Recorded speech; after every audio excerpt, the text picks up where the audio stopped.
Hey everyone. Today we're excited to be in London talking about something pretty topical, booms and busts and investing in venture capital. I'm Kadin. You guys want to start with intros? Alex? Yeah, hey everyone. My name is Alex Odagiu. I'm part of the investment team at Binance. We're a very lean team, have been investing since 2018, have over 300 investments since then, and it's great to be here and share some thoughts. And Casper? Yeah, hey everybody, Casper Johansen, co-founder of Spartan Group. We have three main businesses. We have an investment bank that does mergers and acquisitions and capital raising in the form of tokens and equity for crypto companies. We have an investment management business where we have 3 funds, a hedge fund and 2 venture funds. And we have a Spartan Labs, which is a venture builder where we build our own products. Great to see everybody here today. So I think given the events of the last few days, we can start with thinking about investing during busts. So want to kind of start by asking about how you guys think about pace of deployment in a bust, as well as thinking about pricing. So I'll start with you, Alex. Right. So I think investing during busts offers both opportunities and also challenges. In terms of opportunities, we've seen valuations come down a lot. There's still a lot of capital available for investors that are still deploying, so we are one of those. We're looking to deploy. We actually raised a fund earlier this year, and we're actively looking at projects. We're happy to talk to anyone who's excited about the industry. I know it's a tough time to be, but and this time is actually where the real believers and the founders that are committed to the industry stay on and build some foundational protocols, the infrastructure that will drive the next cycle. And that's what we've seen in the previous cycle too. If you look back at 2018, for example, the previous major crash happened. We got DeFi out of that. So before 2018, there was no DeFi. I think we'll see something like that again. In terms of challenges, is that it is tough to make some excitement, great case about crypto when kind of the news is taken aback by some of the events that we've seen. But again, like we go back to what we really believe in, and that's kind of the blockchain technology and enabling the freedom of money, which is what we working to do at Binance. Casper? Yeah, I mean, from our perspective, part of being a fund manager is investing through cycles. Like a typical venture fund in TradFi is a 10-year fund where you will typically invest for 5-6 years and then harvest for 3-4 years. So it's like 8 to 10 years. So obviously over a period of time, I think we've had a bull market running pretty much since the GFC. So maybe there are some vintages of venture funds that have never really seen a downturn, but generally in a venture fund, you're going to be investing through the cycle. Now, so that's where the vintage of venture fund becomes really important, where a big part of venture fund performance is, of course, just like any other startup, basically the quality of the management team, but it's also timing and to a degree luck. So the vintage of venture fund matters a lot, whether you launch it in a bull or a bear market, because if you launch in a bull market, and I know there are some venture funds out there, both in TradFi and in crypto that launched maybe in, call it late 20, early 21, and maybe have invested the bulk of their funds and called them really quickly because everybody was excited, invested through 21. That's going to be a difficult fund because obviously they're going to invest when valuations are high. Typically in a venture fund, you call capital over the investment period in kind of a quarters or a third. The idea being that you say you're going to invest over 4 years. That's what you should be doing. No matter how excited you are about things, ideally you should pace your investment so it hits that period, because then you should get a good mix of things that maybe were a bit too expensive, but other things that are in the middle, and the things that are cheap. And then if you are a good investor, you get the best in class of all of those, and you make overall a good return. But it's not an easy thing to do because there's a lot of emotion involved, where when the market is booming, you really want to deploy and if there's very hot deals and you're not in them, you feel almost like a fool when you don't go in, it goes up 5, 10x, and then maybe ultimately it doesn't end up there, but there's a long period of time where you feel like you've missed out. So there's a lot of psychology involved too.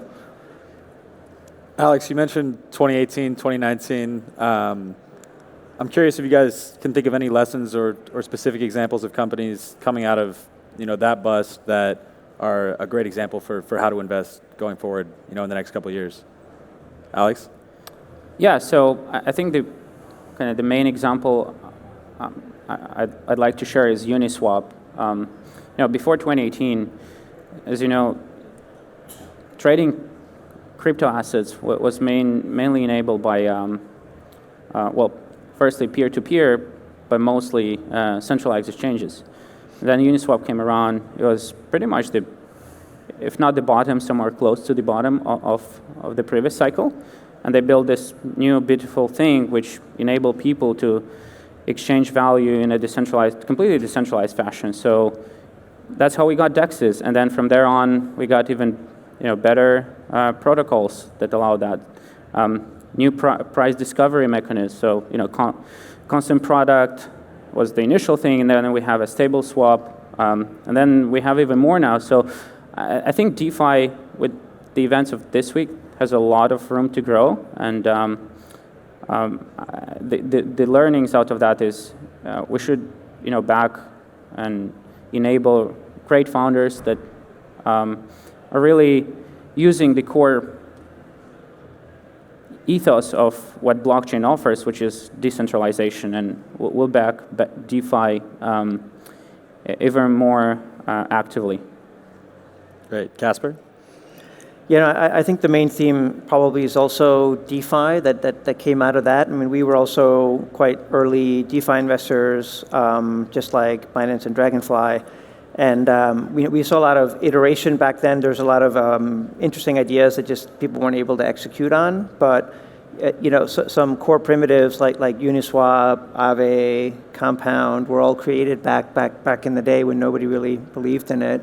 I think also companies like Animoca, where they've been around for a long time. They've only really been in the public light for maybe the last year or two because of the NFT boom and gaming boom, but they've been around for a long time too. And I think they survived that period of time. And I think when we're kind of at war, so to speak, which is what we are now, the wartime CEOs, you see who they are, and they're the ones who scrap by and survive and come out stronger.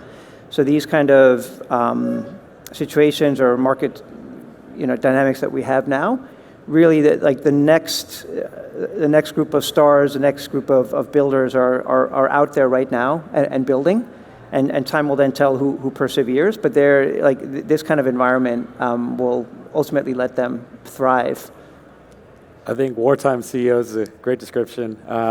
Casper, you mentioned earlier, kind of thinking about shifting over to booms now, thinking about FOMO, thinking about how to kind of slow down during a boom. Curious to hear how you think about diligence when you have less time during a boom. It's very difficult. Like when the markets are booming, there is usually a lot less time to do diligence. Like in this current market, we have all the time we need to assess the potential investments, ask for more information, assess the valuation, and say, look, it doesn't work for us, but at this level, we like you guys and we'd want to invest. And then most of the time people come back and say, okay, let's talk. As you say, in the bull markets, when it's booming, sometimes you have a day to make a decision because there's just so much capital chasing these deals and chasing the best teams that there's not very much time to do due diligence. And I think there's a couple of ways to mitigate that.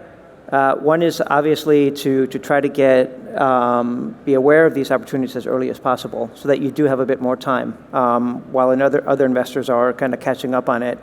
Another is just to accept the risk and go in with less diligence and then maybe just do more bets and spread your bets a bit more. And then a third way I think that people mitigate is also through co-investing. I mean, obviously you should do your own research, but there are, for example, some funds that we often see ourselves in deals with, and you can, in that way, maybe pool resources or share notes where, maybe you don't have much time to do diligence, not everyone else does, but if you just have a week, but everybody else has a week, between you've kind of done 4 or 5 weeks of diligence effectively, and you can just share notes and make sure that you're comfortable. But yeah, it's difficult. It's difficult. Alex, if you also want to touch on diligence and maybe collaboration, which Casper just mentioned. Yeah, so we share the same experience. I mean, last year, a year back, was going exactly through that. I think one way that we tried to kind of get ahead of the curve was to do a lot of research, thematic research, come up with high conviction areas, and then we can go and identify who the right team to back is. And talking to these founders early is very helpful. It's tough in a bull market because everyone wants to talk to them, but I think we're in a privileged position that we have a pretty strong brand, and founders typically want to talk to us. Now, in terms of valuations, it is hard because funding rounds in boom markets get oversubscribed very quickly. There's a lot of FOMO involved, and it's very important that if you have a kind of strong conviction that you can back that valuation up with the level of conviction that you have. So, in fact, all of our investments that we've historically done are strong, high conviction bets. We do less of a kind of distributed. We don't really do spray and pray approach through diversifying. We like really backing the opportunities that we have a strong conviction in.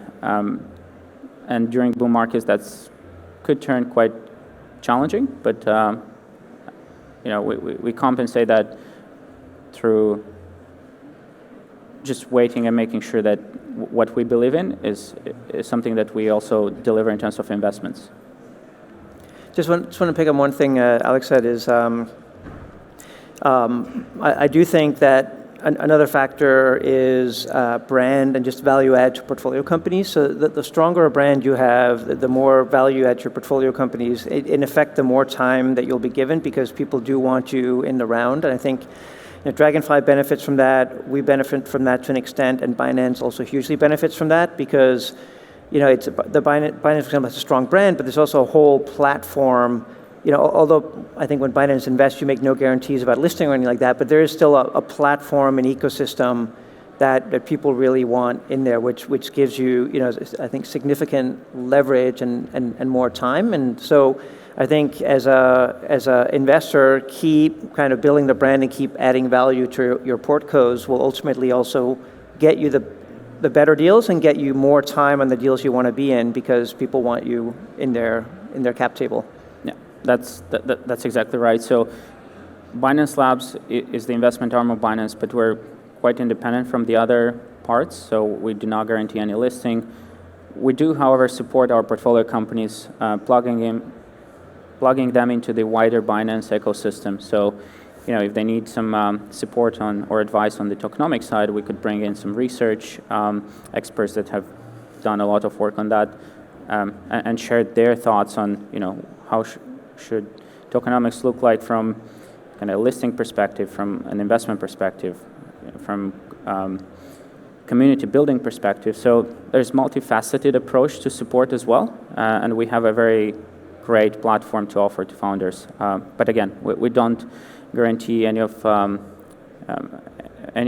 outcomes other than, as an investor, we try to help them as much as we can. But ultimately, listing, for example, has its own merits, and they're being assessed on that by an independent team within Binance. Yeah, portfolio support. Excuse me. Portfolio support is definitely important for Dragonfly as well, and it's interesting you make the point about how it ties into diligence time.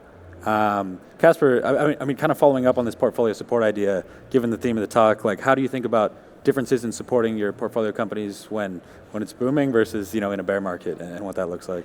Yeah, it's a good question. There's definitely a difference in the kind of support portfolio companies need in bull and bear markets.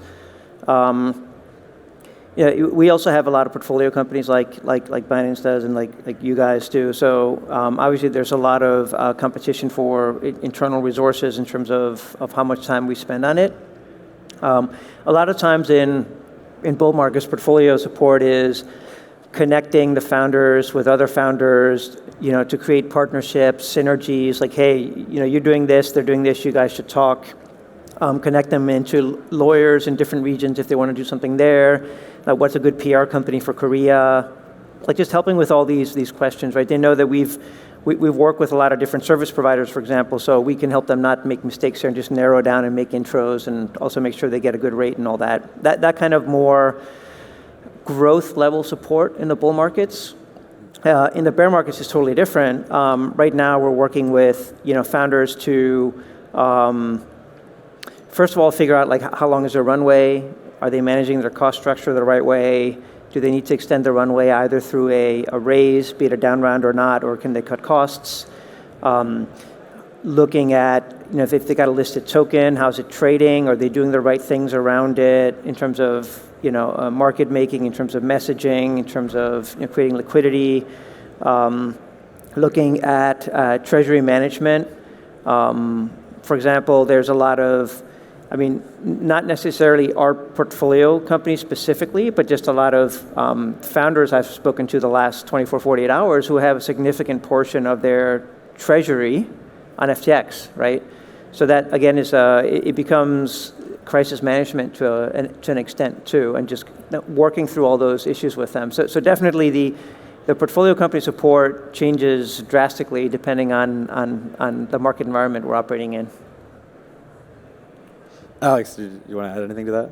Yeah, likewise, I think there's a difference in the needs that founders see during a boom and a bust, but I think ultimately what we encourage them is to really,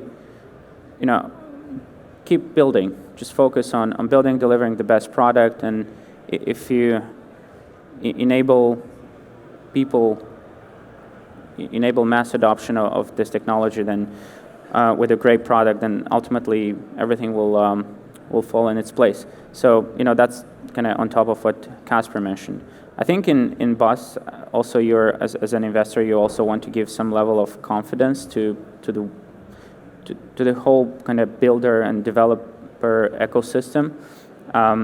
In any ecosystem, any layer one and up. So we try to, as investor, we try to be out there and tell them there is still capital available to back your projects, and we'll still be actively deploying capital in this market. I know some funds probably are slightly taking it back for now, but on our end, we want to deliver the message that if you're building great products for the future, we'll be there and we'll have the capital to back you up. Definitely agree there. Shifting over to the topic of product market fit a little bit. Thinking about product market fit and kind of evaluating it during a bull market when everything is exploding, there's token incentives, how do you think about how your evaluation of that and support for product market fit has changed, during bull and bear cycles? Start with you, Casper. Ooh, yeah. I think it also depends on what stage you're investing at, because when we invest across anything from a few $100,000 up to kind of $5 million checks, so it can be fairly late stage, but the vast majority are early stage and can be quite early. So some of them don't even have product market fit yet.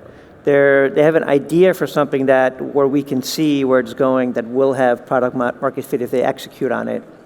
And then there's others that are at that stage where they have product market fit, or they think they have product market fit, but maybe we don't think they have yet. It's maybe like a bit of a false positive, or maybe the market that they're targeting is not attractive enough. But I think probably a good example there is during, over the course of 2021, we were investing actively, and we still are, in the kind of the gaming and metaverse space. And there, during the bull market, product market fit was generally just building something in the space, and then people got investment. All you had to do is drop a number of keywords, and you get investment, not necessarily from us, and maybe sometimes from the group of us, but there was capital out there to get. So, you could work through the capital stack, and if you don't get these funds, and you keep going, and ultimately you'll raise.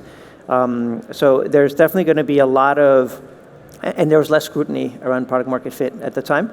There's going to be a lot of that vintage of projects that just don't make it or are going to have to pivot hard, and that's where I think that's where the true test of the founders is it's rare that you have any company that's founded and doesn't pivot at least once over the course of its lifetime. It's very unusual that you nail it from day one. One, because if you're not building and in the market, it's hard to know exactly what the need is. And second, it generally takes time to build things, and by the time you've built it, things might have changed a bit.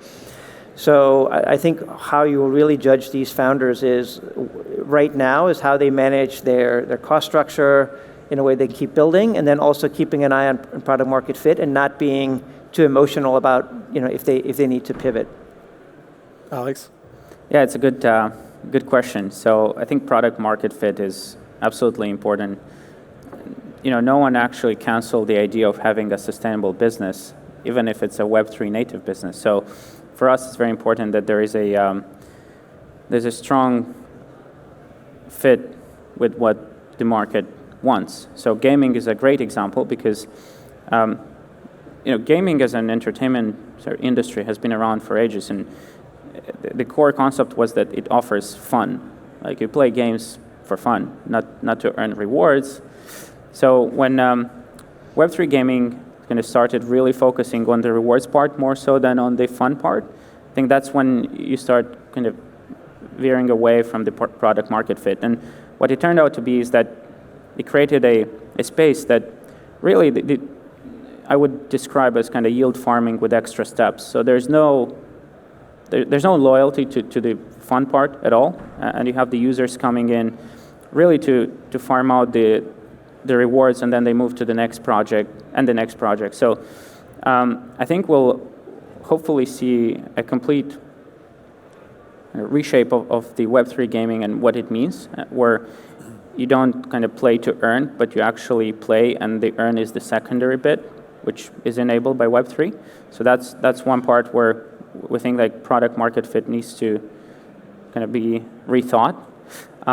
In terms of other verticals, I think there's a clear demand for DeFi and more sophisticated, but at the same time protocols that abstract away a lot of the complexity of using Web3 native tools. So when you have people that just come into the industry and you try to explain them what it means to connect a MetaMask wallet, especially to a chain that is not in the dropdown, and you have to go and point to RPC nodes, all of this, what I just mentioned, should not be the case. You should be able to use every kind of the same user flow, same UX, UI, in terms of accessing Web3 protocols that you see in your pretty much all of the Web2 tools. So there's a lot of product market fit that should come alongside kind of the core product itself, which is DeFi in this case.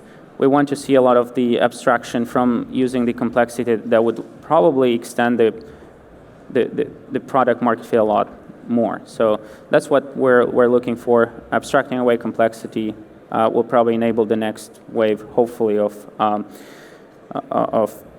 Web3 adoption. Alex, you mentioned DeFi and gaming and Casper. I know Spartan has some thematic venture funds. Kind of wondering what themes you guys are excited about right now and looking forward to the next boom. Casper, I'll start with you. Yeah, sure. I think we have our two venture funds. One is focused on DeFi, and one was launched almost 2 years ago. And then the gaming and metaverse one was launched earlier this year and is doing its final close this month. So those are the two main strategies we're investing. So unlike a lot of other crypto venture funds who have a more general pool of capital they can invest, those two are actually siloed in the sense of the investment strategy of each. And then we have a hedge fund that's more agnostic, but they have to be liquid tokens. So we invest, if we find things we're excited about, our team works across these funds, then we have different pockets of capital where we can put them. That's just kind of how we think about things. In terms of what we're excited about, Right now, we're focusing on, of course, on DeFi, on gaming and metaverse. I think in the DeFi space, we do think that in these current markets where DeFi protocols, DeFi primitives are holding up, we do think that there will be a resurgence in DeFi after this, where a lot of people have personally been affected by the failures of CeFi. I don't need to throw the names out there. You all know who they are. And you feel, one, just exposed, but also betrayed by a lot of them. Whereas on the DeFi protocols, you control your fate yourself. So I do think there'll be a resurgence in DeFi. How much and to what extent will also be highly influenced by regulation, which I think is also coming in faster and harder than we'd probably, or some of us would want on the back of what's going on in the market right now, but it's just a reality. So definitely DeFi to the extent where, for me, especially on the consumer side, I think there's a lot to do on the DeFi side. And then on the gaming and metaverse side, our theory is still intact. We still think that there's a lot of exciting developments to come using blockchain for metaverse and for gaming. It's a much longer build than DeFi. DeFi protocols are not easy to build, but they're relatively quicker. Like to build a proper functioning metaverse takes a long time. To build a good game takes a long time. So while we do invest in individual metaverses and games, we do tend to focus a little bit more on platforms, like a gaming studio instead of one game that has more of a portfolio, or a services provider to gaming studios or to metaverses.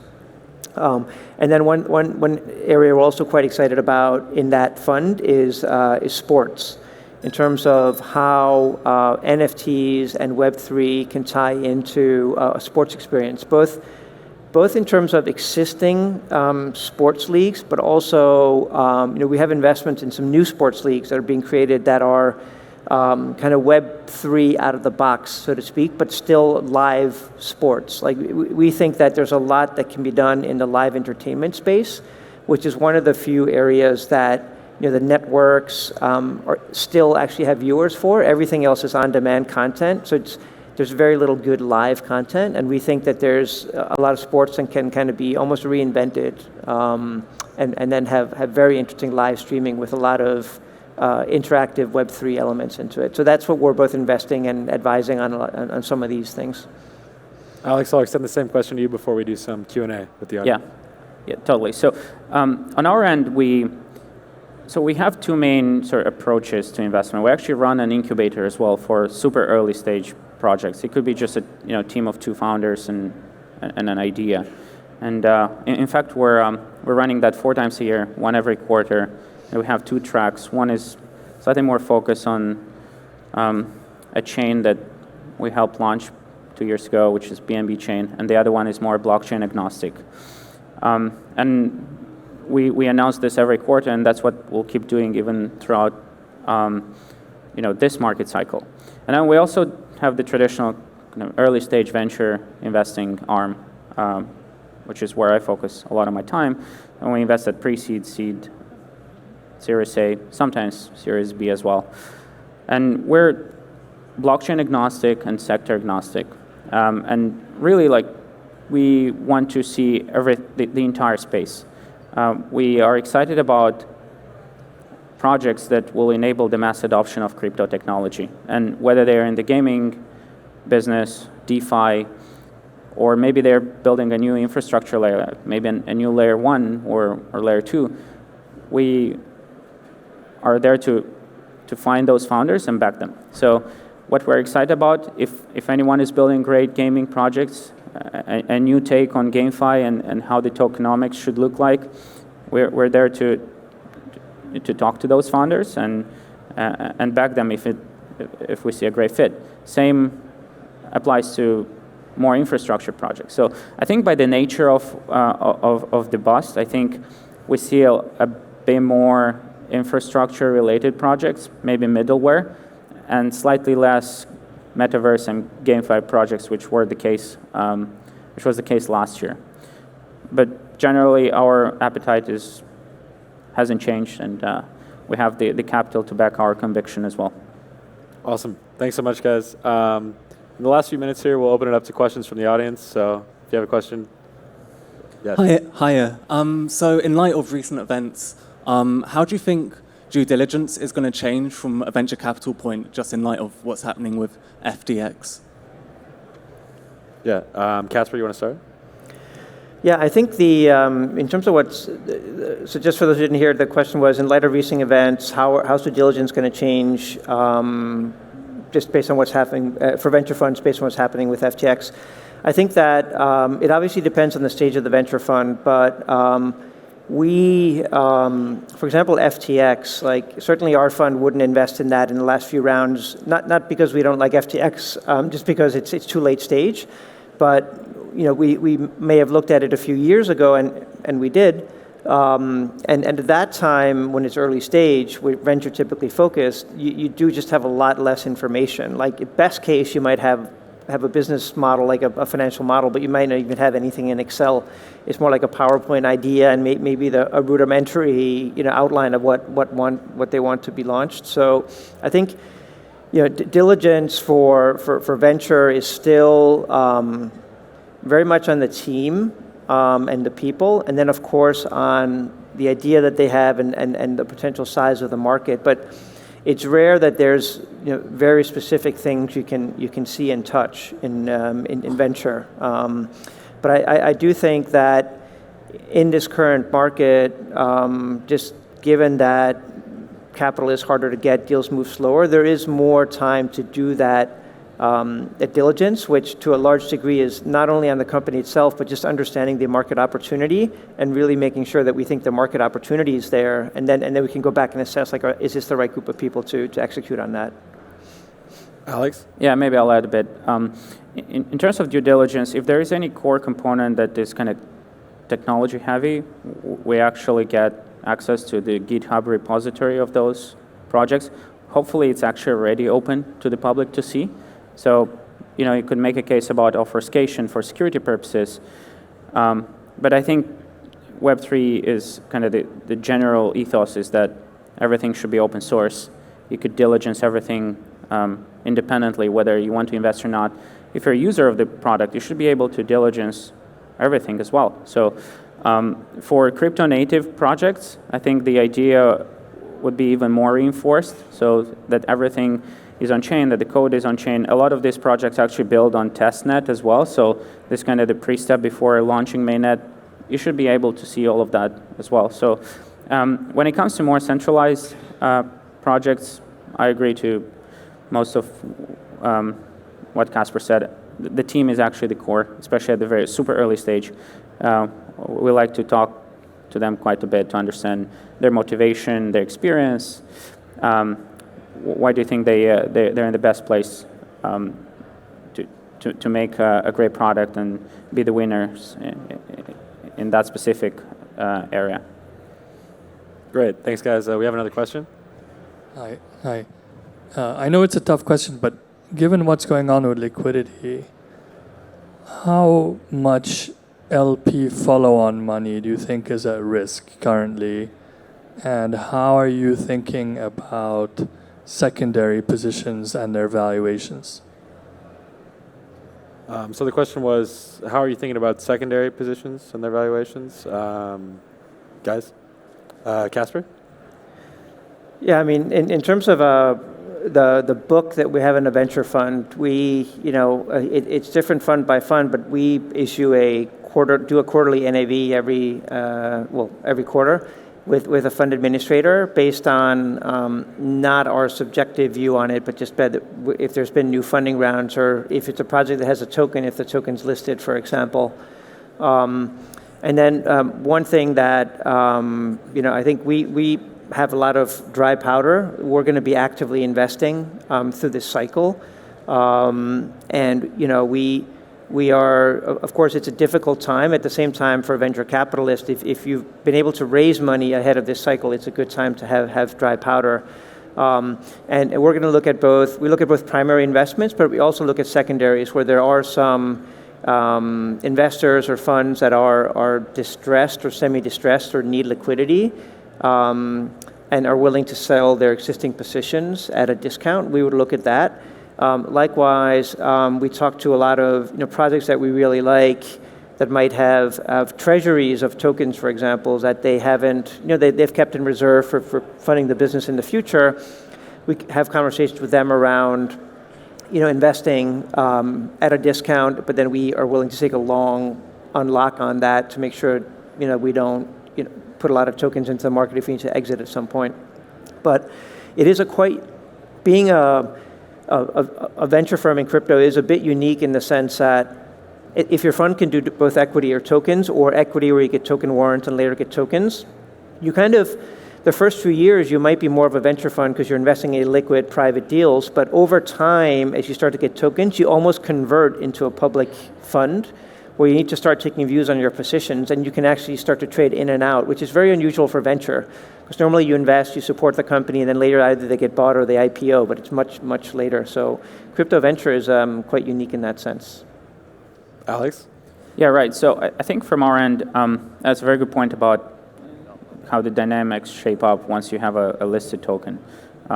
You go into a lot of different discussions around kind of the macro aspect, which you don't typically do when you invest as early. But I think from our end, we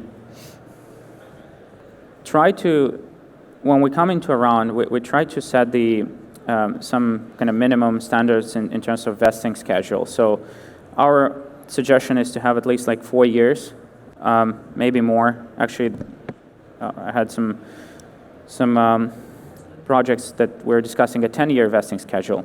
So not every fund can do that, but we are there for the long term, and I think the market, the fluctuations in the short term or even the near term would not be as impactful for those types of investments that we've done that have at the minimum like a 4-year vesting schedule on the token side. And the equity side, it's more of a traditional kind of venture holding period that it could last a lot longer. And I think what we've seen in the previous cycle is that companies decided to stay private for longer. So in effect, if you manage to, as a fund, if you manage to raise a lot of capital and you still have the dry powder, you're in a good position to deploy. And now that kind of the terms are a lot more attractive and you can also take more time to due diligence opportunities, you should be in a good position. And while LPs, there will definitely be LPs that will